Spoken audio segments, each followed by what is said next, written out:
ఏడుస్తుంటే ఆ బాధ చూడలేక నారాయణపేట కొడంగల్ ఎత్తిపోతల ప్రాజెక్టు ద్వారా 1,00,000 ఎకరాలకు నా ప్రాంతానికి నీళ్లు ఇవ్వాలని నేను ముఖ్యమంత్రిగా చేస్తే అండ్లా కాళ్ళ కట్టబెడతాడు హరీష్ రావు. ఇదే కాదు, ఇవాళ నేను 1,100-1,200 ఎకరాలు ఆడ భూసేకరణ చేసి తొండలు గుడ్లు పెట్టని భూములను ఇవాళ ఏదైనా ఏజో పారిశ్రామిక వాడ తీసుకొచ్చి పరిశ్రమలు తెస్తే మా పిల్లలకు ఉద్యోగాలు వస్తాయి, నా ప్రాంతం అభివృద్ధి జరుగుతుంది. నేను ముఖ్యమంత్రి అయినా కాబట్టి వాళ్ళకి కృతజ్ఞత తెలుపుకోవాలని నేను ప్రయత్నం చేస్తే కొంతమంది రౌడీ మూకల్ని తయారు చేసి పైసలు ఇచ్చి కలెక్టర్ని, ఆర్డీఓని, అధికారులందరినీ ఇష్టం వచ్చినట్టు కొట్టిరు. కొట్టి ఇప్పుడు మా మీద కేసు ఎట్లా పెడతారు అంటారు.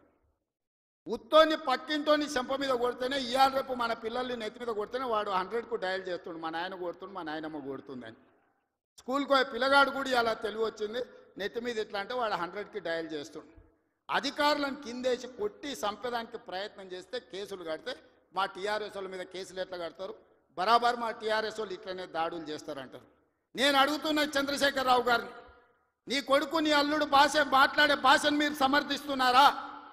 భూసేకరణ చెయ్యొద్దా? తెలంగాణ రాష్ట్రంలో పరిశ్రమలు పెట్టొద్దా?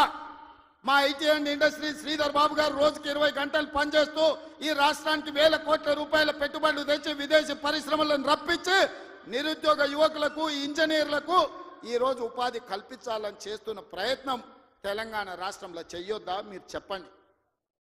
10 ఏళ్ళు ప్రభుత్వం నడిపిన మీరు భూసేకరణ చేయలేదా? మల్లన్న సాగర్ల ప్రజల్ని ముంచలేదా? 14 గ్రామాలను మల్లన్న సాగర్ల ముంచలేదా? కొండ పోచమ్మల ముంచలేదా? రంగనాయక సాగర్ల ముంచలేదా? ఫార్మా సిటీ అని ఎయిర్పోర్ట్ కూతబెట్టి దూరంలో 14,000 ఎకరాల భూములు సేకరించలేదా? ఇవాళ ఒక కొడంగల్లో నేను భూసేకరణ 1000 ఎకరాలు చేస్తే మీ కడుపు మంట ఏంది, మీ దుఃఖం ఏంది, మీ బాధ ఏందని నేను అడుగుతున్నా. ఇదా న్యాయం? ఇదా ప్రభుత్వాన్ని నడిపినోడు మాట్లాడేది? ఈ విధానం ఉంటే రాష్ట్రం అభివృద్ధి చెందుతుందా?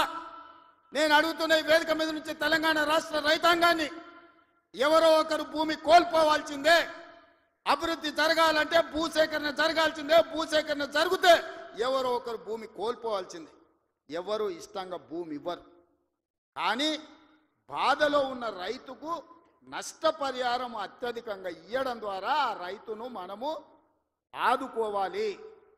ఇవాళ ఎక్కడైతే భూసేకరణ జరుగుతుందో భూసేకరణ చట్ట ప్రకారం వాళ్ళకి ఎక్కువ ఇవ్వలేకపోతున్నాం. నేను చీఫ్ సెక్రటరీ కలెక్టర్లకు ఆదేశాలు ఇచ్చిన, ఆ ప్రాంతాలలో భూముల విలువ 3 అంతలు పెంచండి. అప్పుడు వాళ్ళ భూమికి ఊర్లో 10 లక్షలు ఇస్తే మనం 30 లక్షల నష్టపరిహారం ఇస్తే ఆ రైతు సంతోషంగా ముందుకొచ్చి భూమి ఇస్తాడు. శాశ్వత అభివృద్ధి కోసం రాష్ట్ర పునర్నిర్మాణంలో త్యాగం చేస్తున్న భూ యజమానులను, వాళ్ళు దళితులు, గిరిజనులు, బలైన వర్గాల వాళ్ళు ఉంటారు. చిన్న చిన్న భూములు ఉంటాయి, కుటుంబంలో 5-6 మంది ఉంటారు. వాడు అసూటనో ఇసూటనో పోయి భూమి కొనుక్కోవాలంటే నష్టపరిహారం అత్యధికంగా ఇవ్వాలని చట్టాన్ని సవరించమని వాళ్ళు నేను ఆదేశాలు ఇచ్చిన. నేను అడుగుతున్న మిత్రులారా, నల్లమల అడుగు